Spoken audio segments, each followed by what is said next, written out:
बेरोजगारी वाले भारत में, यानी यूं कह लें कि बेरोजगारी वाले मुल्क में काम भी नहीं मिलता है और मजदूर भी नहीं मिलता है। यानी बेरोजगारी भी है और मजदूर भी नहीं। अब आपकी तवज्जो चाहूंगा। एक मरीज वो है जिसके जिस्म का खून बदलने की जरूरत हो। एक बीमार वो है जिसका खून बदल दो तो कुछ दिनों तक जिंदा रह सकता है, लेकिन उसकी भी एक लिमिट है।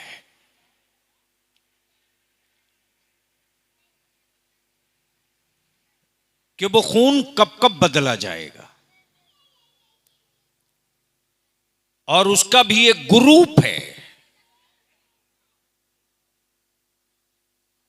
कि मरीज के बदन में हर खून नहीं डाला जाएगा। तवज्जो चाहूं, जो लोग बैठे हैं सुन रहे हैं तो गौर से सुनिएगा। मरीज का खून आपने बदल दिया, डॉक्टर ने ब्लड कैंसर है, खून बदल दो। तो ऐसा नहीं है कि आप कोई भी खून डाल दीजिए और वो जिंदा रहेगा, बल्कि जिस ग्रुप का ब्लड है, जिस ग्रुप का खून है, वही खून उसको सूट करेगा। जहन को हाजिर रखिएगा। उलमा इकराम की तवज्जो चाहो। अगर ग्रुप चेंज हो गया तो रिएक्शन करेगा। ग्रुप चेंज हो गया तो रिएक्शन करेगा। बॉडी एक्सेप्ट नहीं करेगी, हार्ट कबूल नहीं करेगा, जिस्म एक्सेप्ट नहीं करेगा। तवज्जो चाहूं, बहुत बहुत बहुत संजीदा होकर सुनिए। हार्ट एक्सेप्ट नहीं करेगा, नसें एक्सेप्ट नहीं करेंगे, जिस्म कबूल नहीं करेगा, इसलिए कि ग्रुप बदल चुका है। ईमान वालों, मुल्क कोई हो, शहर कोई हो, जबान कोई बोली जाए, बिरादरी कोई हो, कबीला कोई हो, ईमान वालों का जो ब्लड है वो है इश्क़े रसूल।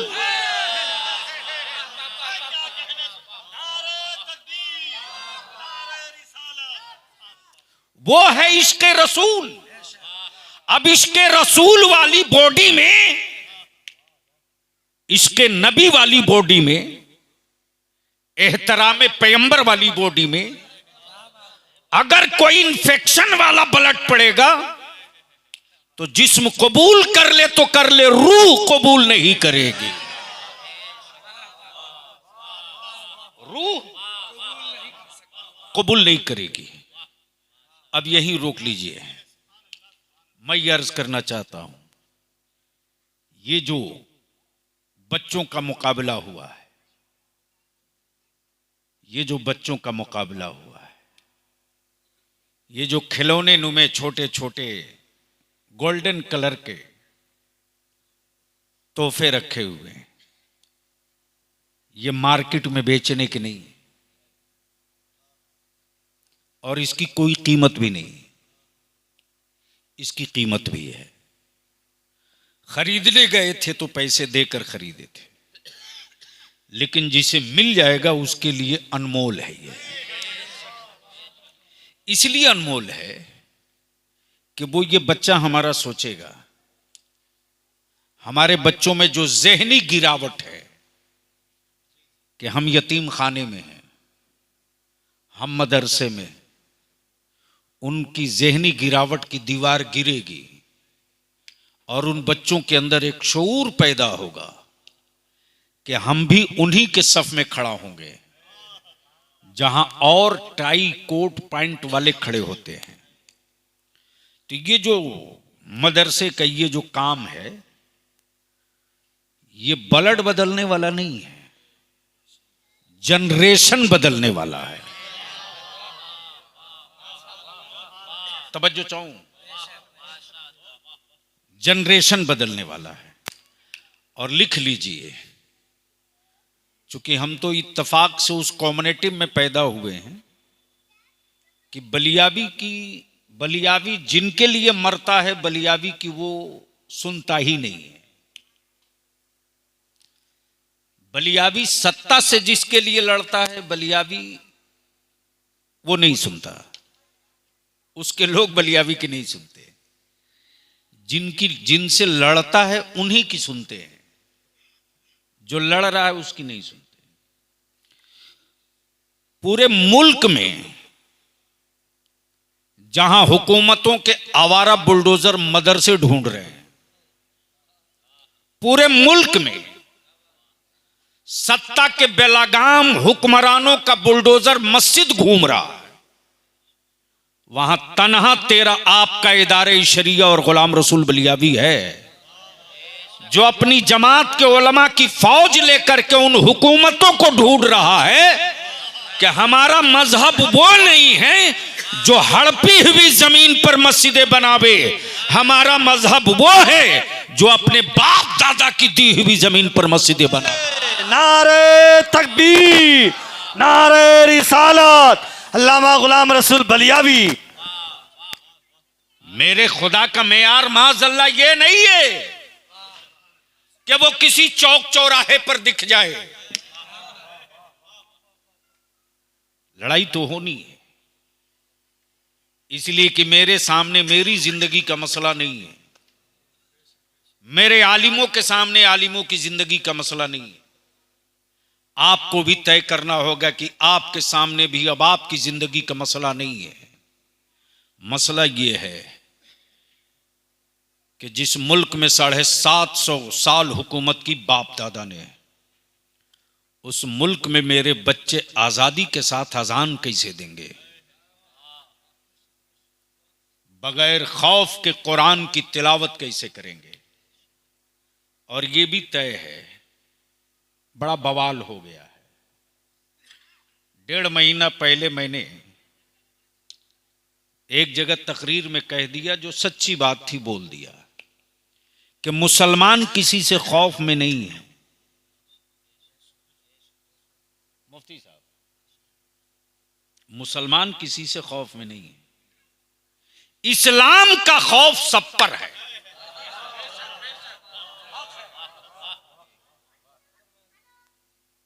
मुसलमान किसी से खौफ ज्यादा नहीं है, इस्लाम का खौफ सब पर है। इसलिए कि जो लोग इस्लाम की लज्जत और टेस्ट एक बार जान गए, उसे कोई माई का लाल भरम जाल में फंसा कर नहीं रख पाएगा। वो बरजस्ता पुकार पड़ेगा, ला इलाहा इल्लल्लाह मुहम्मदुर रसूलुल्लाह।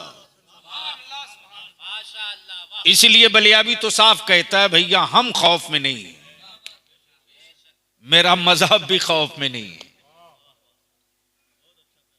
इस्लाम से जो लोग खौफजदा हैं, वो अपनी दीवार बचाने के लिए, माफ कीजिएगा थोड़ा कड़वा है, अपनी दीवार बचाने के लिए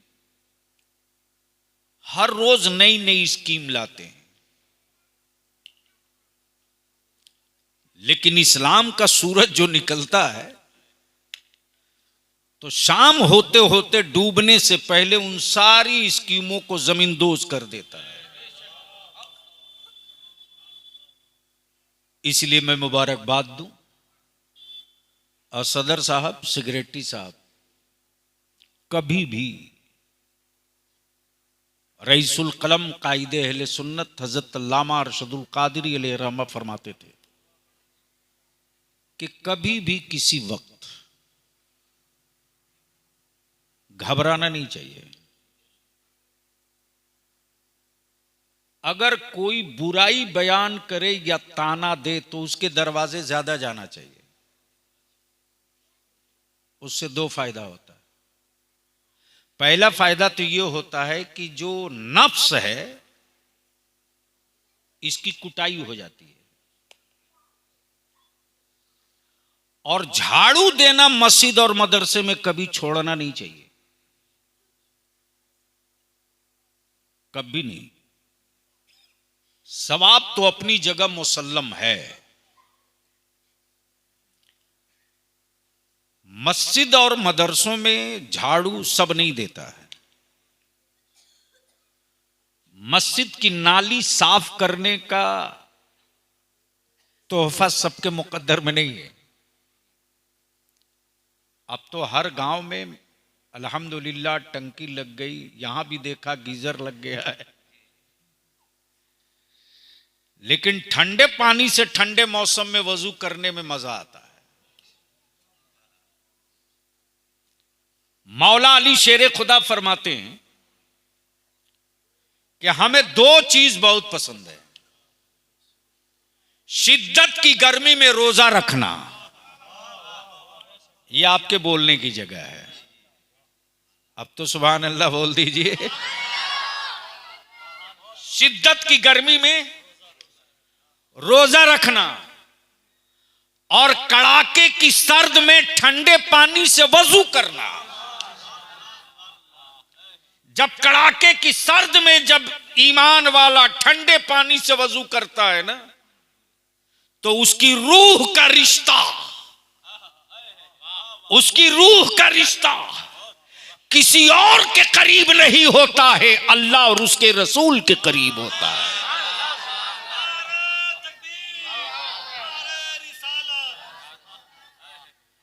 लेकिन यहां तो हर सहूलत के बावजूद भी,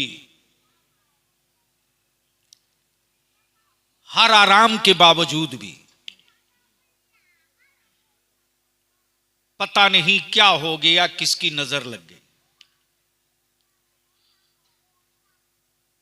दिल लगाइए और बाबाज़े बुलंद दरूद शरीफ पढ़िए तो मैं अर्ज करूं, अल्लाहुम्मा सल्ली अला हबीबना नबीना व मौलाना मुहम्मद व बारिक वसल्लिम सल्लु अलैहि सलातम व सलामन अलैका या रसूल अल्लाह, सलातम व सलामन अलैका या हबीब अल्लाह सल्लल्लाहु तआला अलैहि वसल्लम। अल्लाह रब्बु मुहम्मदिन सल्लल्लाहु अलैहि वसल्लम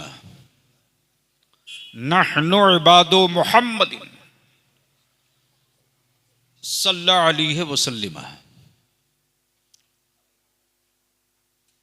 बाबू कहीं बैठ जाओ, लो छोटू, जहां जगह मिले वहीं बैठ जाओ। हाँ, वालेकुम अस्सलाम, तशरीफ लाएं, बैठ जाए। तो मैं क्या कह रहा था, किसी को याद है?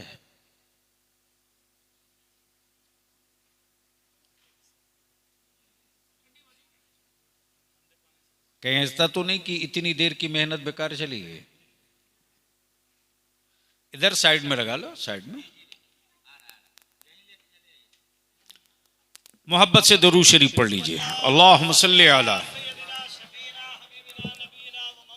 सय्यदिना मौलाना मुहम्मदिन बारिक वसल्लिम सलातुम व सलामुन अलैका या रसूल अल्लाह सल्लल्लाहु अलैहि वसल्लम। अब आपकी तवज्जो चाहता हूं,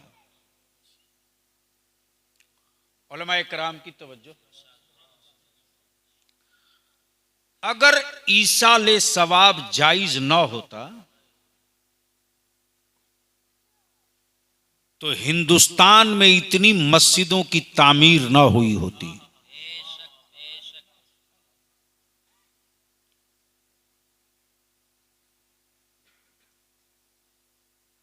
नाजायज या हराम चाहे जो लोग कहते हो कहते रहें, लेकिन वो भी मांगते हैं तो यही कह के मांगते हैं कि जब तक छत खड़ी रहेगी सवाब मिलता रहेगा।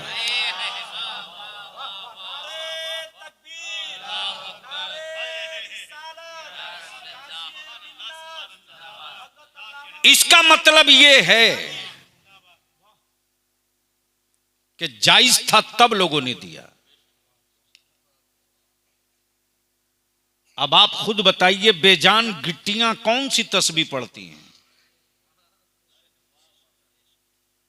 सोन नदी के बालू कौन सा तिलावत करता है? ये रड, ये सरिया, ये छड़ कौन सा वजीफा पढ़ता है? लेकिन आपने मांगा है यही कह करके कि बेजान पत्थरों के टुकड़े लगे रहेंगे, अल्लाह के बंदे सजदा करते रहेंगे, सवाब मिलता रहेगा। तवज्जो चाहूं, यानी लगे कोई और, पढ़े कोई और सवाब मिले किसी और को।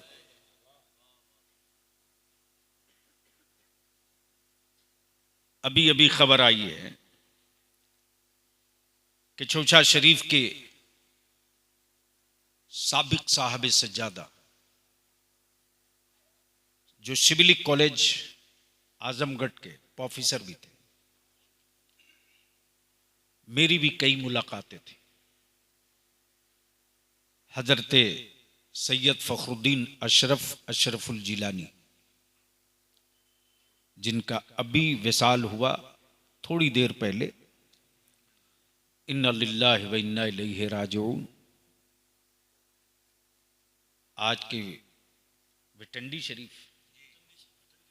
बटंडी शरीफ के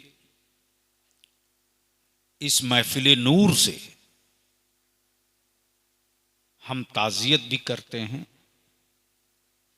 और सारे लोग मिल करके दुआ भी करते हैं, अल्लाह तबारक व ताला उनके दर्जात को बुलंद फरमाए, जन्नतुल फिरदौस में आला मकाम अता फरमाए और उनके दीनी खिदमात को कबूल फरमाए। तो मैं क्या कह रहा था?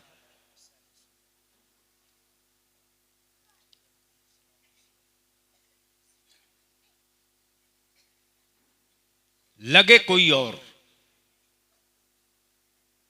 लगे कोई, पढ़े कोई और सवाब मिले किसी और को। आपका बलियावी चुनौती देकर हुक्मरानों को बोलता है, हमारा मजहब वो नहीं है जो हुकूमत के खजानों से इबादत गाह बनावे।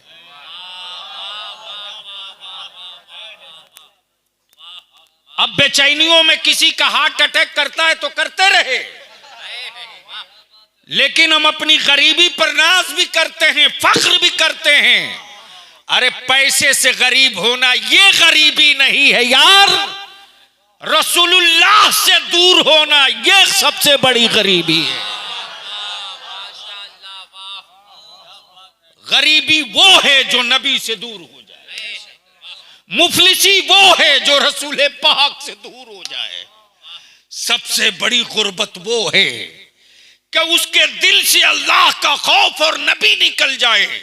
याद रखना, जब तक कि ये दो सलामत रहेगा, अल्लाह का खौफ और रसूल पाक की इज्जत और एहतराम बाकी रहेगा, दुनिया में कोई रहे ना रहे, मुसलमान बाकी।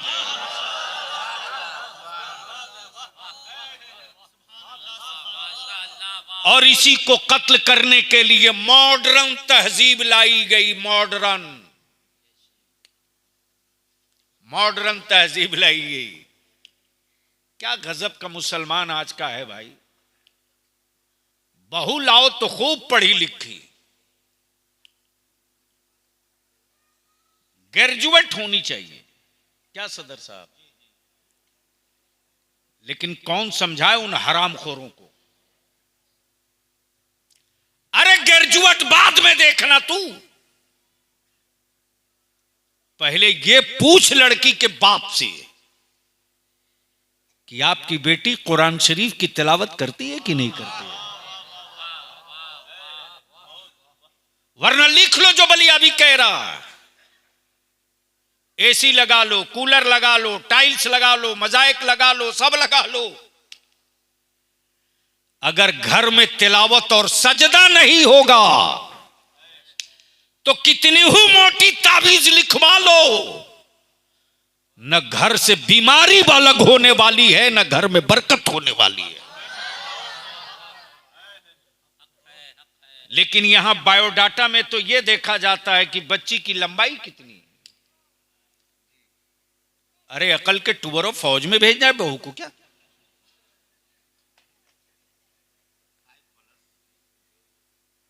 हजरत क्या मुसीबत है भाई, इससे बड़ी क्या आफत हो सकती है? इन्हीं सारी बुराइयों के खिलाफ इदारे शरिया ने तहरीक बेदारी निकाला है। चूंकि मैं उलझा था, 4 स्टेट में यह होना है। ईद बाद मुजफ्फरपुर होगा और हमें खुशी भी है, फख्र भी है कि हमारा किसी आलिम ये नहीं बोला बलियावी मैं चलूंगा तो किराया कौन देगा। नजराने की तो दूर की बात, मेरे किसी शायर ने मुझसे नहीं कहा बलियावी साहब मेरा जलसा छूट जाएगा तो मेरा घाटा कौन पूरा करेगा। और हमें खुशी है कि तहरीक बेदारी के लिए गांव गांव से नौजवान निकले हैं, अपनी गाड़ियों पर बाइनर बांध बांध कर निकले हैं। एक एक गांव से 20-20 गाड़ियां खुली हैं तो सड़क और शहर के लोगों की आंखें फटी रह गई कि अब निकल गया है मुसलमान अपनी जनरेशन और नस्लों को बांधने के लिए। और जब बांध देगा इस्लाम के धागे से तो किसी हुक्मरा के खंजर में दम नहीं के गांठ काट सके। इसलिए बात तो होनी